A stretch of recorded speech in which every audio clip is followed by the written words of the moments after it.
ಹೇ WhatsApp guys ಹೇಗಿದ್ದೀರಾ? ನಾವು ಯಾವಾಗಲೂ ನೋಡ್ಕೋತಾ ಇರ್ಬೋದು ಫೈಬರ್ ಮತ್ತು ಏರ್ ಫೈಬರ್ ಅಂತ ಎರಡು ಡಿಫ್ರೆಂಟ್ ಟೈಪ್ಸ್ ಆಫ್ ವೈಫೈ ನಮಗೆ ಸಿಗ್ತಾ ಇರೋದ್ರಿಂದ ಸೊ ಈಗ ಈ ವಿಡಿಯೋದಲ್ಲಿ ನಾವು ಏರ್ ಫೈಬರ್ ಅಂತಂದರೆ ಏನು, ಇದು ಯಾವ ರೀತಿ ವರ್ಕ್ ಆಗುತ್ತೆ, ಯಾಕೆ ಎಲ್ಲ ಲೊಕೇಶನ್ಸಲ್ಲೂ ಏರ್ ಫೈಬರ್ ಅವೈಲಬಿಲಿಟಿ ಇರುತ್ತೆ ಅಂತ ಹೇಳ್ಬಿಟ್ಟು ಈ ವಿಡಿಯೋದಲ್ಲಿ ತಿಳ್ಕೊಳ್ಳೋಣ. ಅದಕ್ಕಿಂತ ಮುಂಚೆ ನೀವಿನ್ನು ನಮ್ಮ ಚಾನಲ್ಗೆ ಏನಾದರೂ ಸಬ್ಸ್ಕ್ರೈಬ್ ಆಗಿಲ್ಲ ಅಂತಂದರೆ ಈ ಕೂಡಲೇ ಕೆಳಗಡೆ ಕಾಣಿಸುವಂಥ ರೆಡ್ ಕಲರ್ ಸಬ್ಸ್ಕ್ರೈಬ್ ಬಟನ್ ಒತ್ತಿ ಸಬ್ಸ್ಕ್ರೈಬ್ ಆಗಿ ಹಾಗೂ ಬೆಲ್ ಐಕಾನ್ ಕ್ಲಿಕ್ ಮಾಡ್ಕೋಬೋದು. ಮೊದಲಿಗೆ ನಾವು ಯೂಶಲಿ ಇಷ್ಟು ವರ್ಷಗಳು ಮುಂಚೆ ಕಾಲದಿಂದ ನಾವು ಏನು ವೈಫೈ ರೌಟರ್ಸನ್ನು ನೋಡ್ಕೊಂಡು ಬಂದಿದ್ದೀವಿ ಅದೆಲ್ಲ ಕಂಪ್ಲೀಟ್ ಆಗಿ ಫೈಬರ್ ಕನೆಕ್ಷನ್ ಇಂದ ಬರ್ತಿತ್ತು. ಅದು ನಿಮಗೂ ಯಾವ ಥರ ಅಂತ ಗೊತ್ತು. ಒಂದು ಹತ್ರ ಹಬ್ ಇರುತ್ತೆ, ಅಲ್ಲಿಂದ ಒಂದು ಕೇಬಲ್ ಕನೆಕ್ಷನ್ ಎಲ್ಲ ಕಡೆ ಬರ್ತಾ ಇರುತ್ತೆ. ಅಲ್ಲಿಂದ ನಿಮ್ಗೆ ಅವೈಲಬಿಲಿಟಿ ನೋಡಿಕೊಂಡು ನಿಮಗೆ ಆಪ್ಟಿಕ್ ಫೈಬರ್ ಮುಖಾಂತರವಾಗಿ ನಿಮಗೆ ಫೈಬರ್ ಕನೆಕ್ಷನ್ ಅನ್ನೋದನ್ನ ಕೊಡ್ತಾ ಇದ್ರು. ಈಗ ಹೊಸದಾಗಿ ನಾವು ನೋಡ್ಕೊತಾ ಇರ್ಬೋದು, ಜಿಯೋರಾಗಿರಲಿ ಏರ್ಟೆಲ್ ಅವರಾಗಿರಲಿ ಹೊಸದಾಗಿ ಏರ್ ಫೈಬರ್ ಅಂತ ಒಂದು ಲಾಂಚ್ ಮಾಡಿದ್ದಾರೆ. ಈ ಏರ್ ಫೈಬರು ಯಾವ ಥರ ವರ್ಕ್ ಆಗುತ್ತೆ ಗೊತ್ತಾ?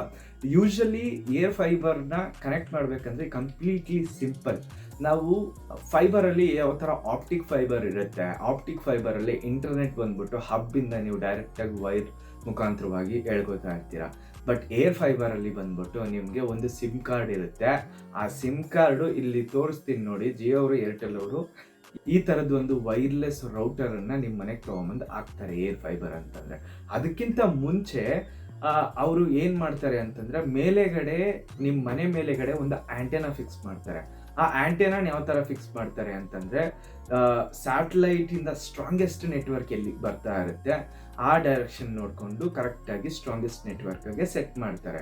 ಈಗ ಯೂಶಲಿ ಕಂಪೇರ್ ಮಾಡ್ಕೊತಾ ಹೋದರೆ ಏರ್ ಫೈಬರ್ಗೂ ಮತ್ತು ನಾವು ಮೊಬೈಲಲ್ಲಿ ಯೂಸ್ ಮಾಡ್ತೀವಲ್ಲ 5G ಇಂಟರ್ನೆಟ್ಟು ಎರಡನ್ನೂ ಕಂಪೇರ್ ಮಾಡ್ಕೋತಾ ಹೋದರೆ ನಾವು ಒಂದು ಮನೆಯಲ್ಲಿ ಕುತ್ಕೊಂಡಿದ್ದಾಗ ಪ್ರತಿಯೊಂದು ರೂಮಲ್ಲೂ ಪ್ರತಿಯೊಂದು ಜಾಗದಲ್ಲೂ ಒಂದೇ ಸ್ಪೀಡ್ ಬರೋದಿಲ್ಲ.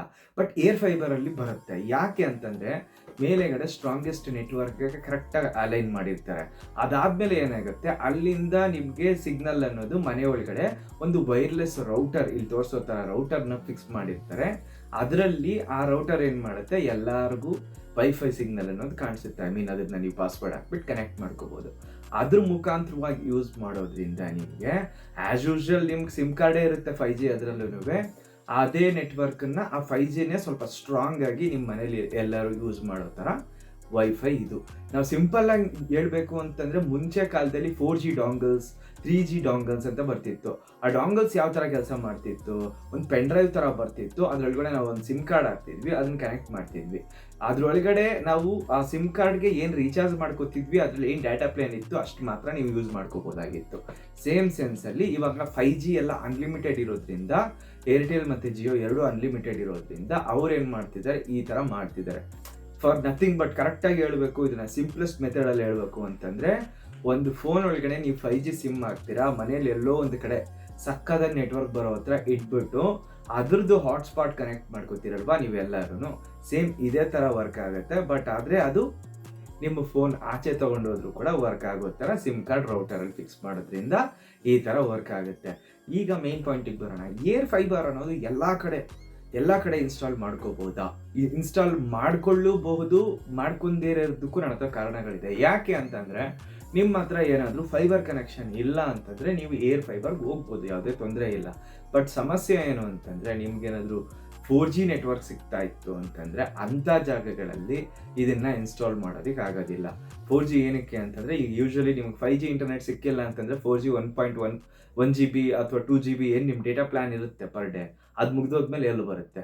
ಸೊ ಅದೇ ಥರ 4G ಸಿಗ್ತಾ ಇದೆ, ಇಲ್ಲಿ 5G ಸಿಗ್ತಾ ಇಲ್ಲ ಅಂತಂದರೆ ಆ ಪ್ಲೇಸಸ್ಸಲ್ಲಿ ಏರ್ ಫೈಬರ್ನ ಇನ್ಸ್ಟಾಲ್ ಮಾಡೋದಕ್ಕಾಗಲ್ಲ. ಒಂದು ಎಕ್ಸಾಂಪಲ್ ತೊಗೊಳೋಣ. ಒಂದು ಹುಡುಗ ಶಿವಮೊಗ್ಗದಲ್ಲಿ ಕುತ್ಕೊಂಡಿರ್ತಾನೆ. ಆ ಶಿವಮೊಗ್ಗದಿಂದ ಒಂದು ಪಕ್ಕದಲ್ಲಿ ಯಾವುದೋ ಒಂದು ಹಳ್ಳಿಯಲ್ಲಿ ಕುತ್ಕೊಂಡಿರ್ತಾನೆ. ಆ ಹಳ್ಳಿಯಲ್ಲಿ ಕುತ್ಕೊಂಡಿರ್ಬೇಕಾದಾಗ ಅವ್ನಿಗೇನಾದರೂ 5G ನೆಟ್ವರ್ಕ್ ಸಿಗ್ತಾ ಇತ್ತು ಅಂತ ಅಂದರೆ ಅವನಿರೋ ಏರಿಯಾ ಅಲ್ಲಾಗಿರ್ಬೋದು, ಅವ್ನಿಗೆ ಕರೆಕ್ಟಾಗಿ 5G ನೆಟ್ವರ್ಕ್ ಸಿಗ್ತಾ ಇತ್ತು ಅಂತಂದರೆ ಅಲ್ಲಿ ಏರ್ ಫೈಬರ್ನ ಕಣ್ಮುಚ್ಕೊಂಡು ಇನ್ಸ್ಟಾಲ್ ಮಾಡಿಕೊಡ್ತಾರೆ. ಬಟ್ ಬೈ ಚಾನ್ಸ್ ಅಲ್ಲೇನಾದರೂ 5G ಸಿಕ್ಕಿಲ್ಲ ಅಂತಂದರೆ ಇಲ್ಲಿ ಅವೈಲಬಲ್ ಇಲ್ಲ ಅಂತ ಹೇಳ್ಬಿಟ್ಟು ಹೊರಟೋಗ್ತಾರೆ.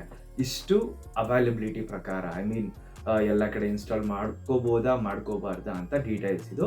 ಅದಾದಮೇಲೆ ಇದ್ರದ್ದು ಇನ್ಸ್ಟಾಲೇಷನ್ನು ಅದು ಇದು ಎಲ್ಲ ಹೇಳ್ಬಿಟ್ಟು ಈಗ ಇನ್ನೊಂದು ಅಪ್ಕಮಿಂಗ್ ವಿಡಿಯೋ ಬಿಡ್ತಾ ಇದ್ದೀನಿ.